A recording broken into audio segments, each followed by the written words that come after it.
Europe. Europe 1. On allume la télé, Eva Rock, direction la Seine-Saint-Denis. Vous parlez des opérateurs justement.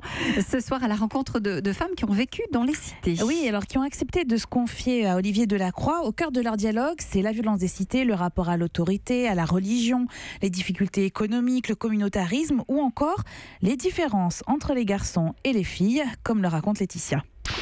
Un garçon, il doit se contenter d'aller à l'école et de rentrer, de manger et de dormir. Une fille, elle doit préparer à manger. On a toutes les tâches ménagères, toutes les tâches administratives, les accompagnements. Généralement, les filles sont des petites mamans.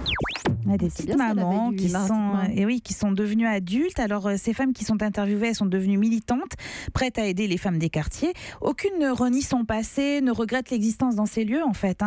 Tichou, par exemple, elle est chorégraphe de métier. Elle travaille toujours dans la même cité, mais en revanche, elle a choisi de vivre dans un coin plus tranquille, à quelques kilomètres de là.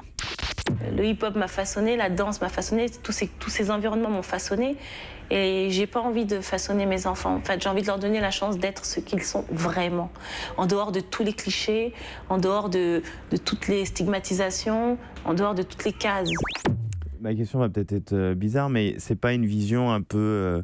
comment on pourrait dire, angélique de la cité? Alors non, pas du tout, et c'est bien pour ça que je vous le recommande, ce documentaire qui est particulièrement réussi. Les femmes, elles sont franches, elles racontent leur quotidien, leur quotidien quand elles étaient enfants, mais aussi encore aujourd'hui. Leur attitude parfois répréhensible, parce que dans cet environnement, elles ont parfois développé une forme de violence pour se défendre, se protéger.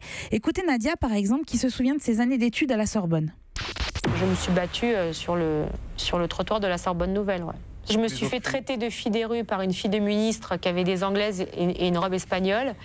Et que là, les fils se sont touchés, voilà. Et fille des rues, je pense qu'elle a tapé pile poil sur mon complexe. Et comme elle a tapé sur mon complexe, moi j'ai tapé sur sa gueule. Voilà, comme ça, c'est dit. Leur témoignage, en tout cas, s'impose comme une sorte de photographie du 9-3 de la Seine-Saint-Denis. C'est un regard quasi sociologique sur ces quartiers qui sont quand même toujours au cœur de l'actualité. Et c'est un documentaire très pertinent qui mérite réellement l'attention. Pardon, j'allais dire l'intention, mais l'attention. C'est le parcours des combattantes. C'est sur France 5 à 20h55. Europe 1.